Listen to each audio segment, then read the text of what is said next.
ఆంధ్ర తెలంగాణలో తక్కువ ఫీజులతో high quality results ఇస్తున్న ఏకైక సంస్థ తిరుమల్ ఐఏఎస్ ఇన్స్టిట్యూట్. ప్రస్తుతం ఏం తినేటట్టు లేదు, వండేటట్టు లేదు సామాన్యుడి పరిస్థితి.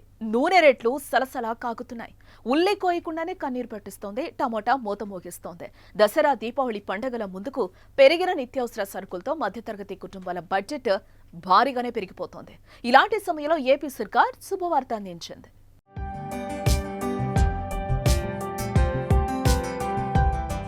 ప్రస్తుతం బహిరంగ మార్కెట్లో కందిపప్పు ధర ఎంత? క్వాలిటీని బట్టి 150, 160, 170 ఇలా పలుకుతోంది కదా.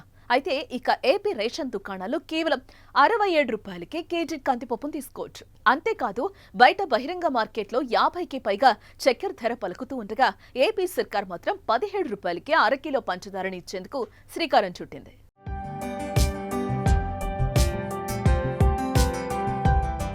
తెనాలిలో ఇవాళ మంత్రి నాదెండ్ల మనోహర్ చేతుల మీదుగా చక్కెర కందిపప్పు పంపిణీ కార్యక్రమం మంగళవారం చేపట్టారు. ఈ సందర్భంగా ఆయన మాట్లాడుతూ రాష్ట్రంలోని 1.49 కోట్ల రేషన్ కార్డుదారులకు తక్కువ ధరకు కందిపప్పు, చక్కెర అందచేయాలని నిర్ణయం తీసుకున్నట్టుగా వెల్లడించారు. తక్కువ ధరలకు కందిపప్పు, చక్కెర అందించడం వల్ల 4.32 కోట్ల మంది లబ్ధి పొందుతారని తెలిపారు.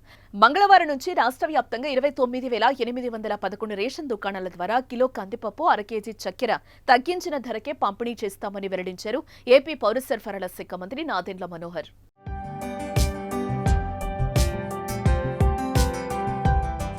పెరిగిపోతున్న నిత్యావసరాల ధరల భారాన్ని తగ్గించేందుకు చంద్రబాబు సర్కార్ ఈ నిర్ణయం తీసుకుంది. తక్కువ ధరలకు రేషన్ షాపుల్లో కందిపప్పు, షుగర్ విక్రయిస్తున్నారు.